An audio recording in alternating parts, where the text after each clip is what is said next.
የዓለማችን ሀያል ሀገራት ከጦር መሳሪያዎች ጋር በተያያዘ የሚያደርጓቸው ነገሮች በእጅጉ ጥያቄ የሚያጭሩና ስጋትን የሚፈጥሩ ናቸው። በዚህ ልክ እየተዘጋጁት ያሉት ለየትኛው ጦርነት ነው የሚለውን የዓለም ሕዝቦች ጥያቄ ነው። በተለይ በ2026 ጥቅም ላይ ይውላሉ የተባሉ እጅግ ረቂቅ የጦር መሳሪያዎች አነጋጋሪነታቸው ቀጥሏል። በተለይ እስከ ዛሬ ከምናውቃቸው የትኛውም አይነት የጦር መሳሪያዎች በተለየ መልኩ ከፍተኛ የብርሃን መጠንን በመርጨት የትኛውንም ነገር ማቅለጥ የሚችለው የሌዘር ቢም መሳሪያ በአደገኛነቱና በአውዳሚነቱ ተወዳዳሪ የለውም። ሌላው በራሪም ተተኳሽም የሆነው ኤሌክትሮማግኔቲክ ሬል ለየትኛውም አካል ሊመክቱት የማይችሉት አውዳሚ የዘመኑ መሳሪያ ነው።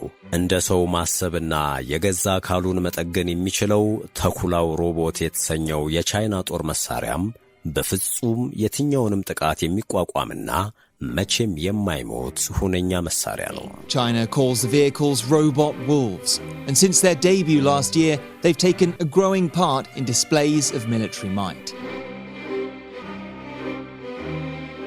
ሰላምና ጤና በያላችሁበት የምድር ዳርቻ ሁሉ የምንመኝላችሁ የመሿለኪያ ቤተሰቦች ለዛሬ በፈረንጆቹ 2026 ጥቅም ላይ ይውላሉ ስለተባሉ አነጋጋሪ ስለሆኑት እጅግ ረቂቅ የጦር መሳሪያዎች እናጋራችኋለን። ለቻናሉ አዲስ የሆናችሁ ሰብስክራይብ ማድረግን እንዲሁም ቪዲዮውን ላይክ ማድረግና ለወዳጅ ማጋራትን እያስታወስናችሁ እስከ ፍጻሜው አብራችሁን ዝለቁ።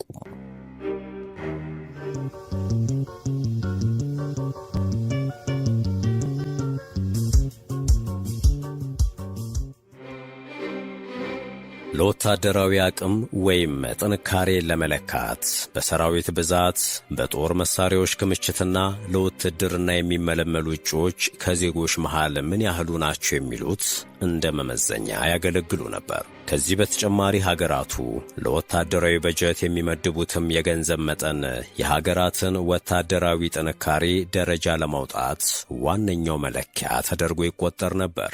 በተለምዶ ጥቅም ላይ ከሚውለው ከዚህ መመዘኛ ባሻገር ሀገራቱ የኒውክሌር መሳሪያ አላቸው ወይንስ የላቸውም የሚለውን ጨምሮ እንደ መስፈርትነት ያገለግላሉ። አሜሪካ፣ ሩሲያና ቻይና ለረጅም ጊዜ ከ1 እስከ 3 ያለውን ደረጃ ተቆጣጥረውት ቆይተዋል።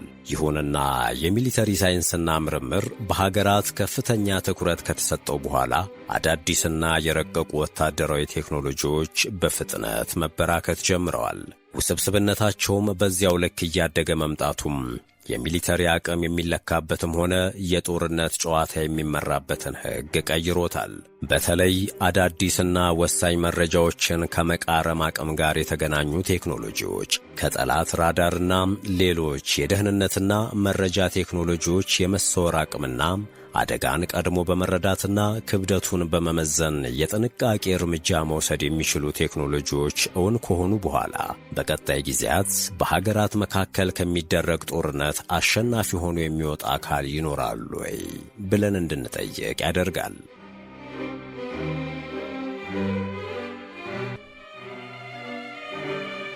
ከዚህ ባሻገር ሰው አልባ ድሮኖችና ሰው አልባ የጦር ጀቶች ለእይታ ሲበቁ ከፈጠሩብን ግርምት የበለጠ ሮቦቲክ ወታደሮች የወደፊቱ የፍልሚያ አውድማዎች ላይ ተሳትፏቸው በየጊዜው የበለጠ መጨመሩም በእጅጉ አስደንጋጭ ነው ተብሏል። እነዚህ ሮቦቶች ከአካባቢያቸውና ከስህተታቸው በመማር እንከን አልባ ውሳኔዎችን ለማሳለፍ የሚያስችላቸው የኤአይ ቴክኖሎጂ የሚጠቀሙ መሆናቸው የወደፊቱ ጦርነት በእነዚህ ሮቦቶችና በሰዎች መካከል እንዳይሆን የሚሰጉ የአይቲ ባለሙያዎችም ጥቂት አይደሉም። ለምሳሌ በ2025 እውን ሆነው ለእይታ ይበቁና በ2026 ለሚከሰቱ የጦር ሜዳ ፍልሚያዎች ጥቅም ላይ ይውላሉ ከተባሉ የረቀቁና ውስብስብ የቴክኖሎጂ ውጤት የሆኑ ጦር መሳሪያዎች አግራሞትን አጭረዋል። ከነዚህም መካከል በሐሳብ ብቻ በርካታ ድሮኖችን መቆጣጠር የሚችለው ጀትና ከሳተላይት ተወንጭፈው በሰማይ ላይ ያሉ አውሮፕላኖችን አመድ የሚያደርጉ የብርሃን ሌዘር መሳሪያዎች ይገኙበታል።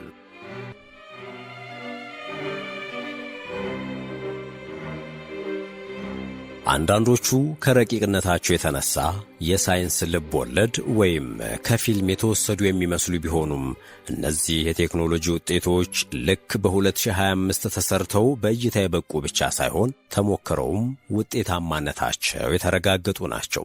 ለአብነት ያህል በባለፈው ዓመት ብቻ የአሜሪካ አየር ኃይል ለወታደራዊ ቴክኖሎጂ ብቻ $70 ቢሊዮን ማውጣቱን ይፋ አድርጎ ነበር። ይህን በሚያክል ግዙፍ ገንዘብ ምን ሊያደርጉ አስበው ነው የሚለው ደግሞ የበርካቶች ጥያቄ ነው።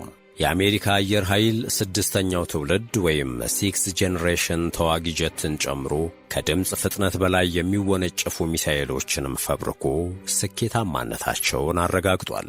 አሜሪካ እንደዚህ ያሉ በርካታ ቴክኖሎጂ ውጤቶችን በቀጣዩ 2026 ወደ ሥራ ለማስገባት ዝግጅቷን መጨረሷ ተሰምቷል። እነዚህ አዳዲስ ወታደራዊ ቴክኖሎጂዎች በአርቲፊሻል ኢንተለጀንስ የታገዙ መሆናቸው የጦር መሳሪያዎቹን ጨዋታ ቀያሪነት በግልጽ የሚመሰክሩ ናቸው።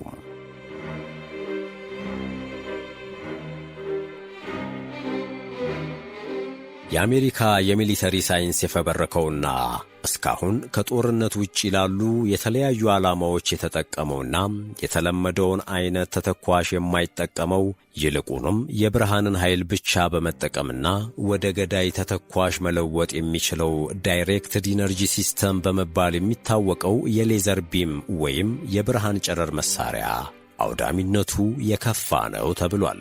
3,000 degrees and $3 worth of energy is all this laser needs to shoot down this drone moving at 50 miles an hour. ይህ መሳሪያ ለመተኮስ የኤሌክትሪክ ኃይል ወይም ባትሪ ብቻ የሚፈልግና የኃይል አቅርቦት እስካገኘ ድረስ ተተኳሽ የማያልቅበት ሙሉ ከተማ ማውደምና ማቅለጥ የሚችል መሳሪያ ነው። የአሜሪካ የባህር ኃይል ይህን መሳሪያ በመርከቦቹ ላይ በመግጠም ተደጋጋሚ ሙከራዎችን ማድረግ የቻለ ሲሆን ለተለያዩ ከጦርነት ጋር ላልተያያዙ አውዳሚ ዓላማዎችም ተጠቅሞበታል። ይህ መሳሪያ ኢላማውን ያለምንም ስህተት በመምታት በተሳካ ሁኔታ ማውደም ከመቻሉ ባሻገር ከዋጋ አንጻር በርካታ ሚሊዮን ዶላር ይወጣባቸው ከነበሩ ከተለመዱት ግዙፍ ሚሳኤሎች በአነስተኛ ወጪ ጥቅም ላይ መዋል የሚችል ቴክኖሎጂ ነው።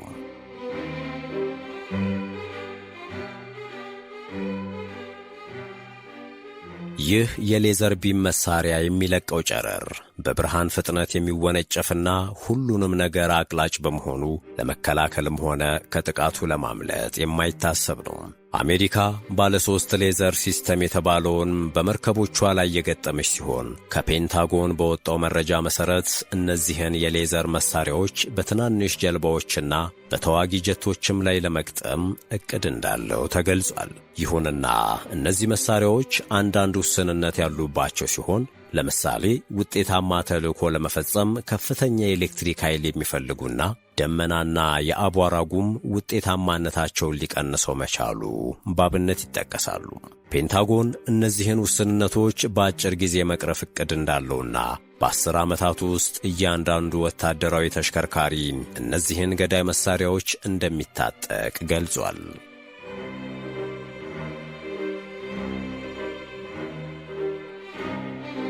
ሌላው የአሜሪካ የባህር ኃይል ይፋ ያደረገውና ብዙም ያልተወራለት የሚሊተሪ ቴክኖሎጂ ኤሌክትሮማግኔቲክ ሬል የተባለው መሳሪያም በራሪ ጀትም የሆነ ቴክኖሎጂ ነው።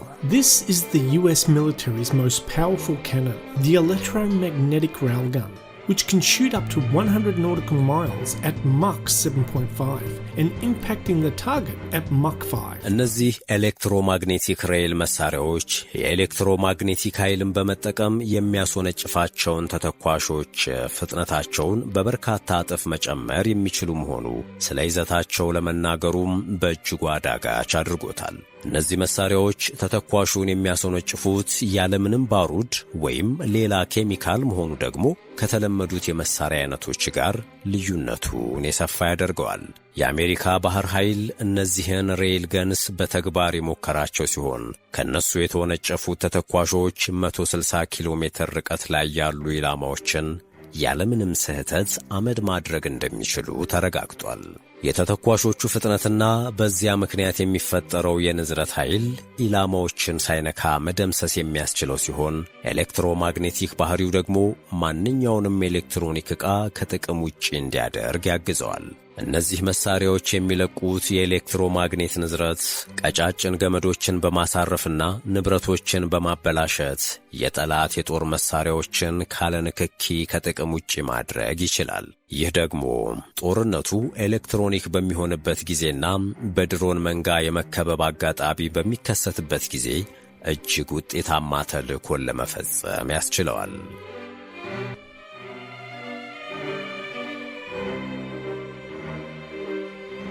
ሌላው በአይነቱ ልዩ የሆነውና ዓለምን ጉድ ያሰኘው የሚሊተሪ ቴክኖሎጂ የታየው ከወደ ቻይና ነው። ቻይና በታህሳስ 26 ቀን 2024 በማኦ ዜቱንግ የልደት በዓል ቀን ለይታ ያበቃችው ግዙፍ የሆነ ግን ደግሞ በጠራራ ፀሐይ ከራዳር መደበቅ የሚችለው J-36 የተባለውን ስቲልዝ የጦር ጀት ነው። The J-36, a beast the Pentagon never expected to fly so soon, had just broken cover. But this wasn't some low-resolution satellite leak or a grainy spy photo. It was a public spectacle, executed with chilling theatrical precision. ይህ የቻይና ስድስተኛው ትውልድ ወይም ሲክስ ጄኔሬሽን ስቲልዝ ጀት የአሜሪካውን B-21 ሬደር ስቲልዝ መገዳደር የሚችልና ምናልባትም የተሻለ ሊባል የሚችል የቴክኖሎጂ ውጤት ነው። አሜሪካ ለረጅም ጊዜ በB-2 እና በB-21 ስቲልዝ ጀቶቿ የፓሲፊክ አካባቢዎችን የሰማይ ክልል ለብቻዋ በበላይነት ስትፈነጭበት ነበር። ከዚህ ቀደም ቻይና የነበሯት አምስተኛው ትውልድ ጀቶች ከአሜሪካዎቹ አንጻር በአገልግሎትም ሆነ ከራዳር ከመሰወር አንጻር ደከም ያሉ ነበሩ።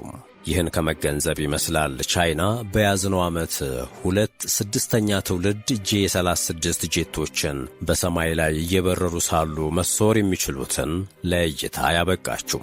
ቻይና ባለፈው ዓመት ለማኦ ልደት ለእይታ ያበቃችውን የJ-36 ናሙና በጥቅምት 2025 ለእይታ ስታበቃ ከመጀመሪያው በብዙ መልኩ አሻሽላ ነበር ያወጣችው። ይህ ስቲልዝ ጀት ከሌሎች ከራዳር እይታ መሰወር ከሚችሉ ጀቶች በመጠኑ እጅግ የገዘፈ ሲሆን ከመጠኑ በተቃራኒ ደግሞ ከራዳር እይታ ውጪ ዝቅ ብሎ መብረር የሚችል፣ ነዳጅ መሙላት ሳያስፈልገውም ረጅም ርቀት መጓዝ የሚችል እንዲሁም 500 ኪሎ ሜትር ርቀት ላይ ያሉ ኢላማዎችን በተሳካ ሁኔታ ማውደም የሚያስችል ቴክኖሎጂ የተገጠመለት ነው።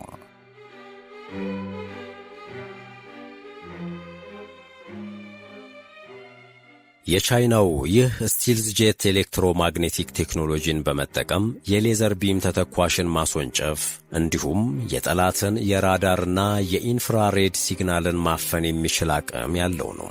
የአውሮፕላኑ ቅርጽ ለራዳር እይታ ምቹ እንዳይሆን ተደርጎ የተሰራ ሲሆን አፍንጫው በ3 ማዕዘን ቅርጽ የተሰራለት ተጣጣፊ ክንፎች ያሉት ነው። አውሮፕላኑ ከዚህ ቀደም ታይቶ በማይታወቅ መልኩ 3 ሞተሮችን የሚጠቀም ሲሆን ሆዱ ስር ደግሞ ሚሳኤል የሚሸከምበትና የሚያስወነጭፍበት 3 ኮሮጆች አሉት። የጦር ጀቱን ልዩ የሚያደርገው ሌላው ነገር ደግሞ በኮክፔቱ 2 ፓይለቶችን የሚይዝና ሙሉ በሙሉ በኤአይ የታገዘ መሆኑ ነው። ይህን አውሮፕላን የሚያመርተው ቻይና ግዶ የተባለው ፋብሪካ የዚህን አይነት አውሮፕላን በብዛት ለማምረት እቅድ እንዳለው የገለጸ ሲሆን ገና ከወዲሁም እንደ ፓኪስታንና ኢራን የመሳሰሉት አገራት በአውሮፕላኑ ፍላጎት ማሳየታቸው ታውቋል።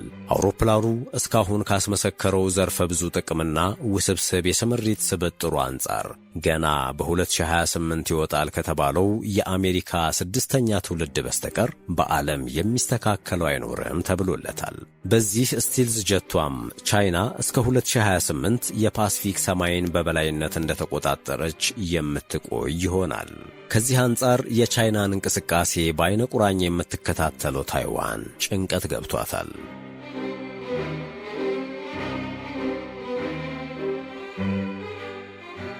ሌላኛው የ2026 የጦር ሜዳ መሳሪያ ደግሞ ኢግል አይ ይባላል። What if a soldier could see everything all at once?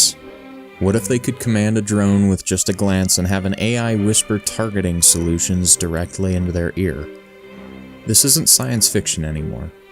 This is Andurel's Eagle Eye helmet. ይህ የንስር አይን የተሰኘው የጦር መሳሪያ በጨለማ በቀን እንዲሁም ደግሞ ከእንጨትም ሆነ ከግድግዳ አሊያም ከብረት ከለላ ጀርባ ያሉ ሰዎችንም ሆነ እያንዳንዱን ነገር አሻግሮ ለመመልከት የሚያስችል አቅም ያለውና ምንም አይነት ነገር እይታውን የማይገድበው የጦር መሳሪያ ነው። ይህ መሳሪያ የተለዩትን የጠላት ሰራዊት በ100 ሜትር ርቀት ላይ መደምሰስ የሚችል ሌላ መሳሪያ ተገጥሞለታል። መሳሪያው ልክ እንደ ሄልሜት የሚለበስ የራስ ጉልላት ሆኖ ሰውየው ከሚያጠልቀው መነጽር ጋር በኔትወርክ ይገናኛል። መነጽሩ ያጠለቀውን ወታደር ከሌዘር ጥቃትም ሆነ ከከባድ መሳሪያ ፍንጣሪ ይጠብቃል።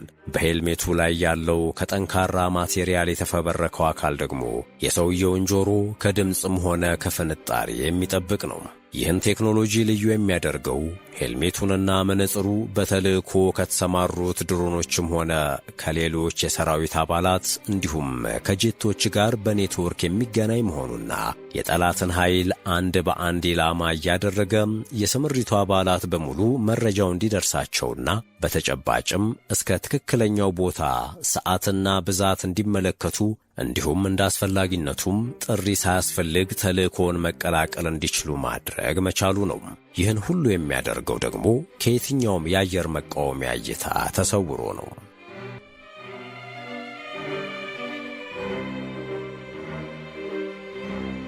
ከዚያው ከአሜሪካ ሳንወጣ ሺልድ ኤአይ በተባለው የአሜሪካ ካምፓኒ የተመረተውን የሚሊተሪ ቴክኖሎጂም ሌላው ተጠቃሽ ነው። The X-Bat, the jet that doesn't need a runway. Forget air bases, it launches from a simple highway trailer. Shield AI's X-Bat, world's first AI fighter jet. ይህ ቴክኖሎጂ ኤክስባት ወይም ዘመናዊ የሌሊት ወፍ የተሰኘውና በዓለም የመጀመሪያ የሆነው የኤአይ ተዋጊ ጀት ነው። ይህ ጄት የጠላት ቀጠናዎችን ከቃኘ በኋላ አቅጣጫውንና ዝንባሌውን በማስተካከልና ትዕዛዝ ሳያስፈልገው ራሱ በመወሰን ወደ እርምጃ መግባት የሚችል ጄት ነው። ይህ ጄት አርቲፊሻል ኢንተለጀንስን የሚጠቀም ሲሆን በኢንተርኔት ላይ ያሉ መረጃዎችን በቀላሉ ማጣቀስ የሚችል መሆኑና ኢላማዎችን በሚለይበት ጊዜም ሁሉንም በአንድ ጊዜ መመልከት የሚችል ነው። መረጃዎቹንም እንደ ስጋት ደረጃቸው ቅደም ተከተል በመስጠት እርምጃ መውሰድ የሚያስችለው ነፃነትና አእምሮ ያለው መሆኑ ነው። ኤክስባት ከሌሎች ድሮኖችና ማሽኖች ጋር መረጃና ተሞክሮ መለዋወጥ እንዲሁም ከራሱም ሆነ ከሌሎች ተሞክሮ መጣር የሚችል መሆኑ ከዚህ ባሻገር ደግሞ ራሱን በልህቀት ማሳደግ የሚችል ማሽን በመሆኑ ከሌሎች የተለየና እጅግ አደገኛው ያደርገዋል። ይህ ጀት ሙሉ በሙሉ በኤሌክትሪክ ኃይል የሚሰራ ሲሆን ለራዳር እይታ አስቸጋሪ ከሆኑ ማቴሪያሎች የተሰራና ለራዳር በማይመች ቅርጽ የተፈበረከ ነው። የነዳጅ ቅጂም ሆነ ሙቀት ወደ ውጭ የሚያስወጣና ከእይታ ተሰውሮ ተልእኮን መወጣት የሚችል እንደ ሰውም ማሰብን የተካነ ነው። ይህ መሳሪያ የበርካታ አእምሮዎች ስብስብ የሆነ የረቀቀ የጦር ጀት ነው። ይህ ተዋጊ ጀት ሌሎች ጄቶች የሚሰሩትን ብቻ ሳይሆን የድሮኖችንም ተግባር መፈጸም የሚችል ከመሆኑም በላይ ሃይቭ ማይንድን ወይም የአእምሮ ስብስቦችን መጠቀም መቻሉ ሁሉን አዋቂና ሁሉም ቦታ መገኘት የሚችል አድርጎታል። ይህ ደግሞ በበርካቶች ዘንድ አድናቆት አስችሮታል።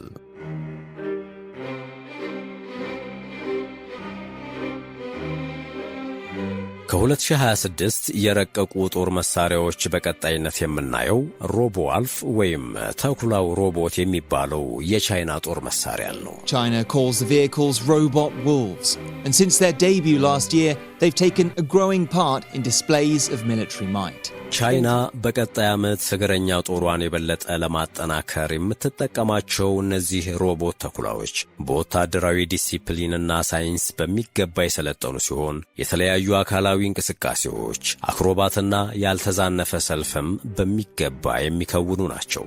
እነዚህ 4 እግር ያላቸውና እያንዳንዳቸው 70 ኪሎ ግራም የሚመዝኑ ሮቦቶች ከታጠቋቸው ገዳይ መሳሪያዎች በተጨማሪ የቅኝትና መረጃ መለዋወጥ የሚያስችላቸው ቴክኖሎጂም የተገጠመላቸው በመሆኑ በእግረኛ ተልእኮ ውስጥ በሚሳተፉ ጊዜ ፊት አውራሪ በመሆን መረጃዎችን በመሰብሰብ ለእዝ ጣቢያዎችና ለሌሎች ማሽኖች ያቀብላሉ።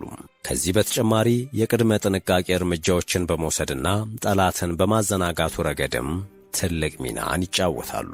እነዚህ ከጠንካራ ማቴሪያል የተሰራ አካል ያላቸው ሮቦቶች ጥቃት ከደረሰባቸው በኋላም ቢሆን በፍልሚያ ውስጥ በመቆየት ከፍተኛ ጉዳት ማድረስ የሚችሉ ሲሆን አገልግሎት መስጠት የማይችሉበት ደረጃ ሲደርሱ ራሳቸውንም ሆነ ውስጣቸው ያለውን ዳታ ጭምር በማጥፋት ሚስጥር መጠበቅ የሚችሉ መሆናቸው በእጅጉ ተመራጭ አድርጓቸዋል።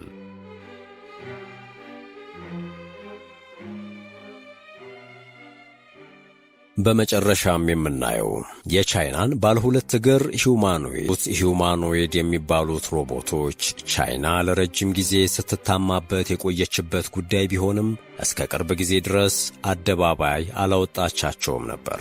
በተጨማሪም ባለ ሁለት እግር ሮቦቶችን ለውጊያ መጠቀም ሕገወጥ ነው የሚለውን ብንረሳው እንኳ እንቅስቃሴ ላይና እርምጃ ላይ ችግር ስለነበረ ቻይና ያንን ለማስተካከልና ወታደራዊ ቅልጥፍና እንዲኖራቸው ለማድረግ ረዘም ያለ ጊዜ ወስዳለች። ቻይና በርካታ የሰዎችን ጣልቃ ገብነት የማይፈልጉ ወታደራዊ ቴክኖሎጂዎችን በተለያዩ የምድርና የሰማይ ተንቀሳቃሾች እንዲሁም ውሃ ላይ የሚንሳፈፉ ማሽኖችን ሰርታለች። እነዚህ ሮቦቶች እንደ ሰው ማሰብና መወሰን የሚችሉ ብቻ ሳይሆን ሰው የሚመስል ወታደራዊ አቋም፣ ቅልጥፍናና ብቃት ያላቸውን ባለ ሁለት እግር ሂዩማኖይድ ሮቦቶችን በከፍተኛ ቁጥር በማምረት ለግዳጅ ዝግጁ አድርጋለች።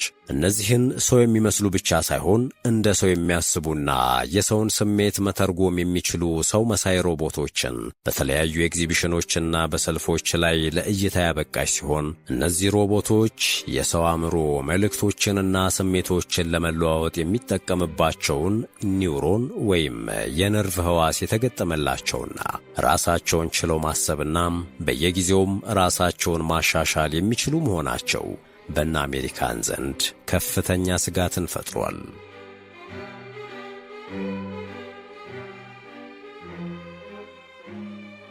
ውድ የቻናላችን ቤተሰቦች በዓለማችን በቀጣዮቹ የፈረንጆቹ 2026 ወደ ሥራ ስለሚገቡ አዳዲስ ወታደራዊ ቴክኖሎጂዎችና በአርቲፊሻል ኢንተለጀንስ የታገዙ መሳሪያዎችን ያስቃኘንበት ዝግጅት የተከታተላችሁትን ይመስል ነበር። አብራችሁን ስለቆያችሁ እያመሰገንን ለቻናሉ አዲስ የሆናችሁ ሰብስክራይብ በማድረግና የደውል ምልክቱን በማብራት አዳዲስ ተረኮችን ስንለቅ በቅድሚያ እንዲደርሷችሁ ማድረግ እንደምትችሉ በማስታወስ ተሰናበትን። በያላችሁበት ሰናይ ጊዜ